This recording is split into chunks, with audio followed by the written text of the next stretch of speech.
The transition occurs swiftly from the opulent interiors of the royal palace to the bustling scene outside, where a congregation of soldiers has assembled. The focal point is Roman, who confidently walks up to a stage. As the anticipation in the air becomes palpable, Nicholas, a figure of authority, presents Roman with a sword. This ceremonial gesture signifies Roman's newfound role as the commander of the royal faction's forces.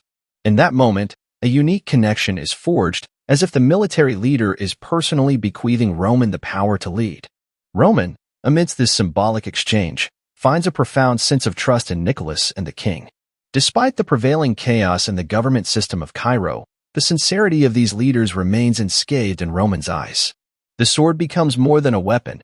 It becomes a token of allegiance, a reminder that amidst political upheavals, some core values endure. Taking the sword in hand, Roman turns toward the gathered soldiers. In a moment charged with significance, he addresses the hardships Cairo has endured. A steely determination echoes in his voice as he declares it is time to rectify the wrongs, to punish the rebels who have disrupted the peace. The sword becomes a symbol not only of authority but also of justice, a tool to restore balance in a city plagued by turmoil. Roman acknowledges the profound pain inflicted on the populace, the irreversible loss of loved ones.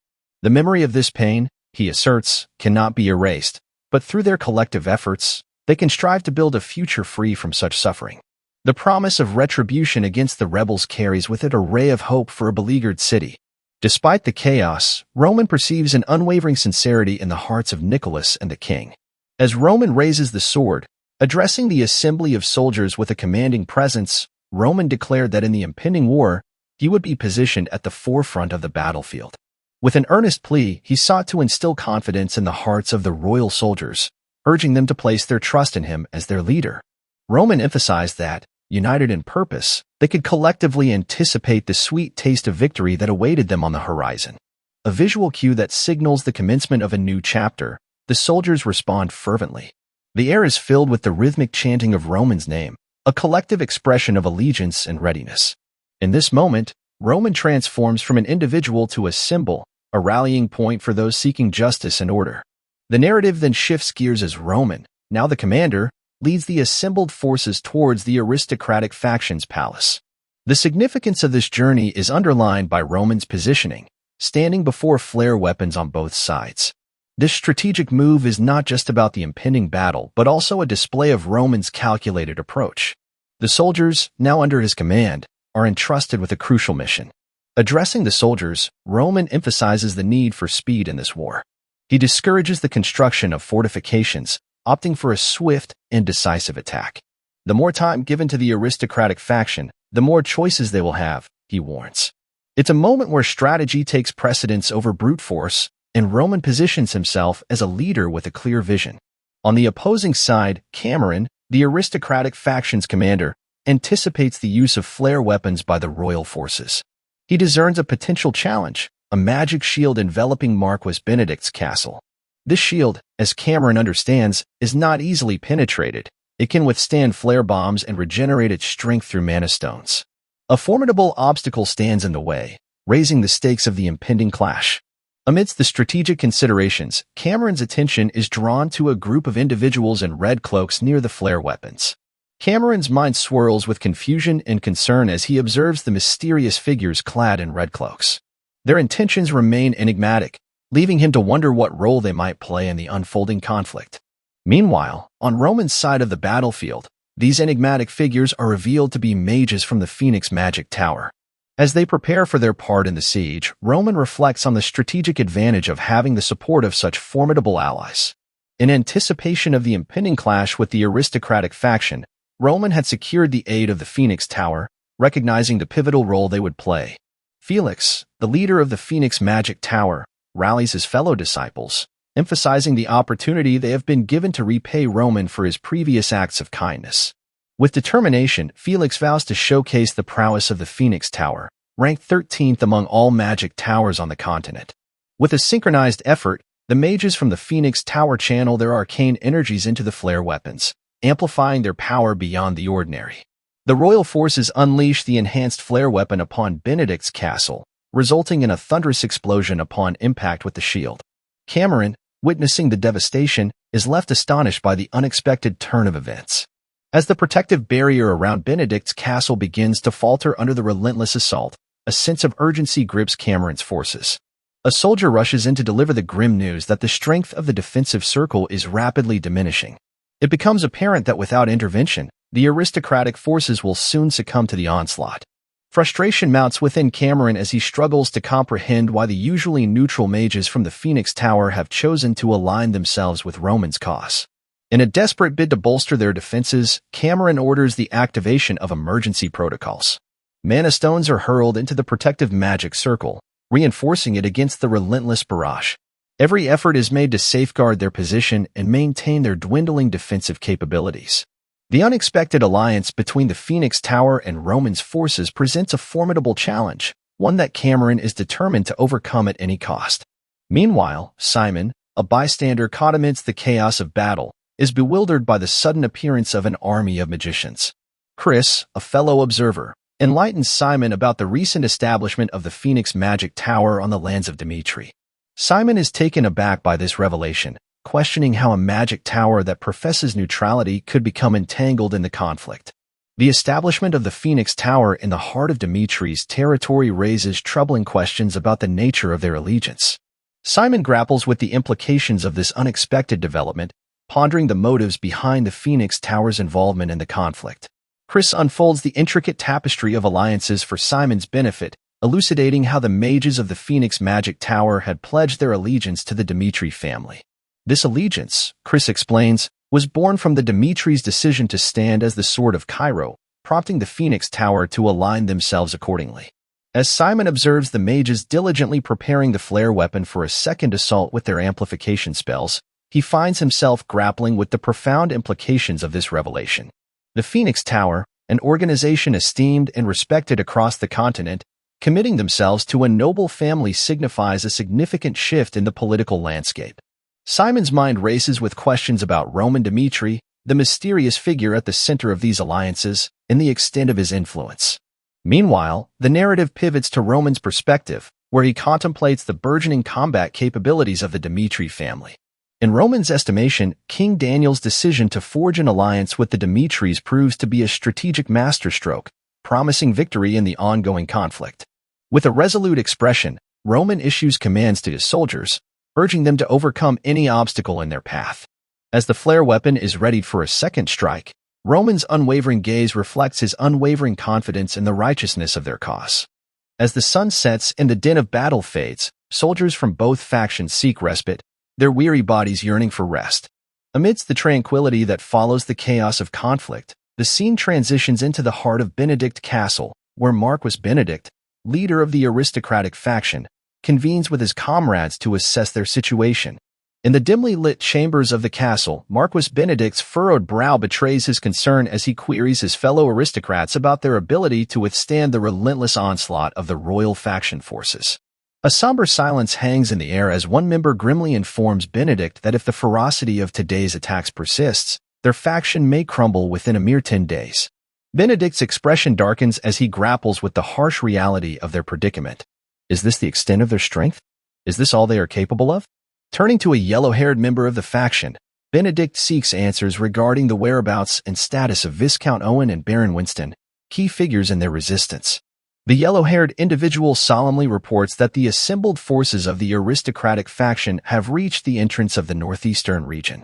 Marquis Benedict presses for further details, his gaze unwavering as he inquires about the likelihood of success in the face of Dimitri's strategy.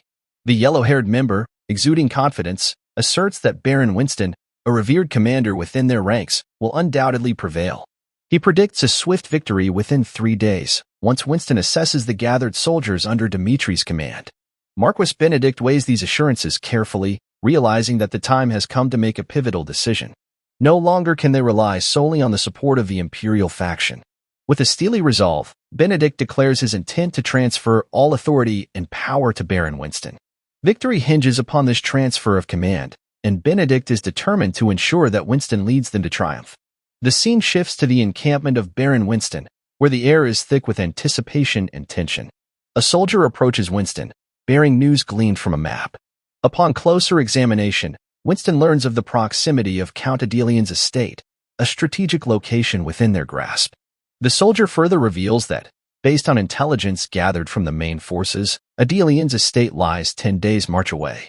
Even if they were to set their sights on Dimitri's stronghold directly, time would prove a scarce commodity. Winston's brow furrows in contemplation as he absorbs this information.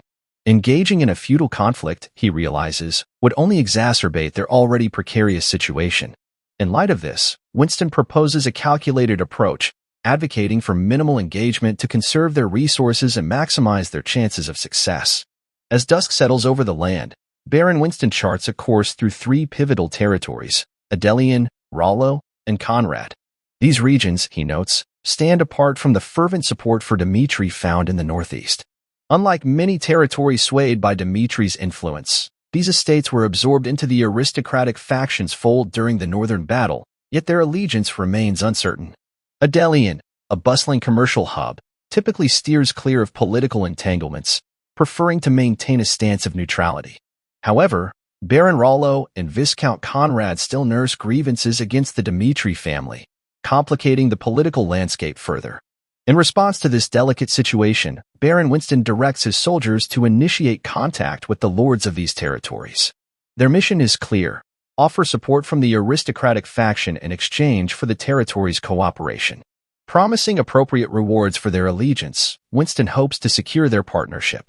Within a remarkably short span of time, news arrives that all 3 territories have accepted the proposal, signaling a significant diplomatic victory for the aristocratic faction.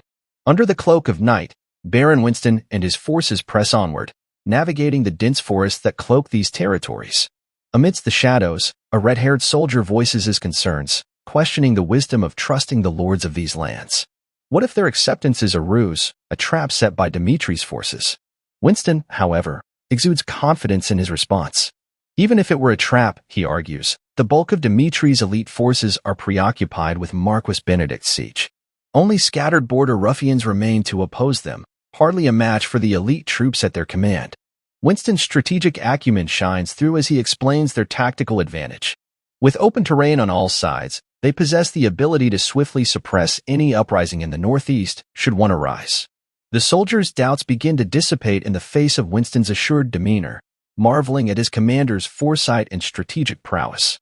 Yet, the tranquility of their march is shattered by the sudden appearance of Dimitri's forces. Emerging from the darkness like phantoms, they issue a demand for surrender. Jonathan, a member of Dimitri's contingent, accuses Marquis Benedict and Winston of rebellion, warning of dire consequences should they refuse. However, Winston swiftly rebuffs the accusation, vehemently denying any treacherous intentions. Marquis Benedict, he asserts with conviction, is no traitor to their cause. Amidst the tension of impending conflict, Winston extends a proposition to Jonathan, urging him to consider their options with a level head. He promises Jonathan that if they allow Winston's forces safe passage, Marquis Benedict will exhibit great magnanimity and welcome him with open arms. However, Winston makes it clear that any display of hostility will be met with swift and decisive action, as he readies his aura sword, prepared for confrontation. On the opposing side, Jonathan confers with Mr. Knox, a Fifth Circle magician renowned for his prowess from the Phoenix Magic Tower. With precision and power, Knox unleashes a devastating blast from his fire cannon, swiftly incapacitating a dozen soldiers with a single strike. Bolstered by their initial success, Jonathan wastes no time in ordering the Dimitri soldiers into action, and they swiftly overwhelm Winston's forces. Baron Winston can only watch in shock and disbelief, realizing that he has never before encountered such a formidable adversary on the Western Front. As Jonathan charges forward with determination, his sure sword technique proving lethal with a single, decisive blow, Baron Winston falls, his defeat a testament to the sheer force of their opponent. The scene transitions to a few days later, where the relentless assaults from flare weapons have left Benedict's castle vulnerable. Its protective shield lies shattered, and its walls stand on the verge of collapse, a dire situation that instills panic among the defenders. Seeking answers amidst the chaos, Marquis Benedict turns to a soldier, his voice laced with urgency as he demands updates on the state of their defense. The soldier delivers grim news. The relentless onslaught has left the aristocratic faction teetering on the brink of collapse. Benedict's anxiety mounts as he presses for information regarding Baron Winston's whereabouts and the fate of his forces. The soldier's report delivers a devastating blow. Winston's army, in its daring assault on Dimitri, was utterly decimated, and Winston himself perished on the battlefield. The revelation of Winston's demise sends shockwaves through Benedict's faction, leaving them reeling with a sense of despair. With Winston's army obliterated, they resigned themselves to the grim reality that their cause may be lost. The prospect of Benedict's castle falling to the enemy looms ominously, casting a pall of uncertainty over their future. In the midst of this uncertainty, a green-haired member of the aristocratic faction tentatively suggests the unthinkable: surrender. Citing the loss of contact with their allies in the imperial faction and the dire state of their defenses, they argue that surrender may be their only option. However, a dissenting voice rises among them, a brown-haired member who challenges the notion of surrender without a fight. With Roman Dimitry's resounding victory and the opposition vanquished, a member of Marquis Benedict's faction, distinguished by his brown hair, presents a daring proposition. He suggests to Benedict that it's time to shift their allegiance from a mere faction to the empire itself. Confused by this sudden suggestion, Benedict presses the member for clarification. In response, the brown-haired member lays out a stark reality. The battle is effectively lost, and their best chance at survival lies in aligning themselves with the empire, even if it means accepting subjugation as a colony. Benedict wastes no time in ordering immediate contact with Kronos, expressing his intent to personally oversee the negotiations, recognizing the urgency of the situation. Soon thereafter, on the magic call, Baron Charlton from the formidable Kronos Empire arrives to discuss Benedict's proposal. However, Charlton's response is unexpected. He reveals that Kronos is currently in cooperation with Count Gregory, not Benedict, and questions Benedict's motives for seeking Kronos' support. Benedict, undeterred, elucidates the dire circumstances unfolding in Cairo. He paints a picture of chaos, detailing the royal family's ruthless purge and the imprisonment of Count Gregory and his supporters. Benedict argues that aligning with Kronos will not only ensure stability for the empire, but also serve their mutual interests. Intrigued by Benedict's proposition and recognizing the potential benefits, Charlton agrees to lend support to the central government. In a swift turn of events, Benedict implores Kronos to launch an assault on Cairo's vulnerable western front. Charlton, sensing the opportunity, readily accepts Benedict's offer. Within a mere 12 hours, 3 front lines on the western front in Cairo were breached, with 2 of them falling to the enemy's advance.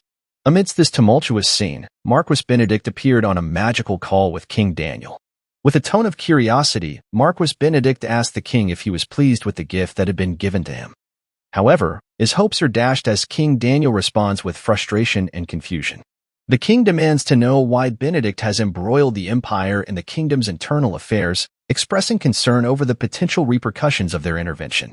Undeterred by the king's skepticism, Benedict calmly explains that he had no choice but to act decisively in order to ensure the survival of his faction amidst the turmoil. He challenges King Daniel to consider the gravity of their situation and make a decisive choice regarding their future. Faced with a pivotal decision that could shape the fate of Cairo, Marquis Benedict presents King Daniel with 2 stark options: to abandon Cairo and overthrow Benedict himself, or to defend the kingdom by dispatching forces to bolster the western front. As the weight of this decision hangs heavily in the air, Benedict urges the king to consider his choices carefully. He expresses confidence that, as a wise and judicious ruler, King Daniel will ultimately make the right decision for the kingdom's future. This assertion leaves King Daniel stunned, grappling with the gravity of the situation and the immense responsibility resting upon his shoulders.